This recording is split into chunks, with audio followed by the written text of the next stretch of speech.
Berdasarkan kisah Nabi Musa alaihissalam, keteladanan yang dapat kita ambil dari kisah Nabi Musa tersebut adalah yang pertama, kita harus senantiasa saling tolong menolong, karena dengan menolong orang yang berada dalam kesulitan, maka Allah Subhanahu wa Ta'ala akan menolong kita juga ketika kita berada dalam kesulitan melalui orang-orang terdekat kita. Yang kedua, kita harus senantiasa berani dan pantang menyerah.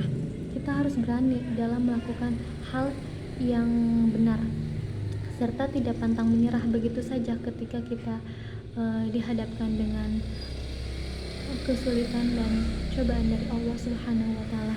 Yang ketiga, kita harus senantiasa tegas dalam kebenaran. Jika kita menghadapi orang yang zolim, kita tidak boleh takut, melainkan kita harus berani menghadapinya, walaupun orang zolim tersebut mempunyai kekuasaan yang lebih tinggi daripada kita. Kita harus yakin bahwa Allah Subhanahu wa Ta'ala akan menolong kita. Yang terakhir, kita harus bekerja keras. Tidak ada orang yang sukses secara instan, melainkan mereka semua juga memulainya dari awal. Sehingga jika kita menginginkan kesuksesan, maka kita harus bisa bekerja keras dan memulainya dari awal. Dan tidak lupa, kita juga harus senantiasa berdoa kepada Allah Subhanahu wa Ta'ala untuk kelancaran, agar kita senantiasa diberi kelancaran oleh Allah Subhanahu wa Ta'ala dalam menghadapi apapun.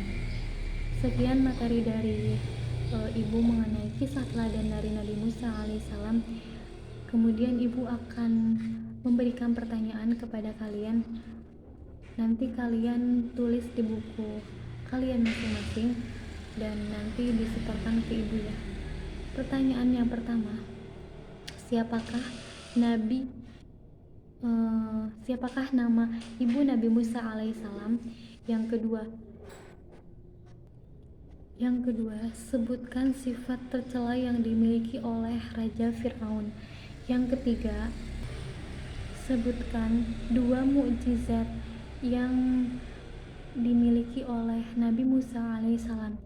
Yang keempat, sebutkan azab yang diterima oleh Raja Fir'aun dari Allah Subhanahu wa Ta'ala.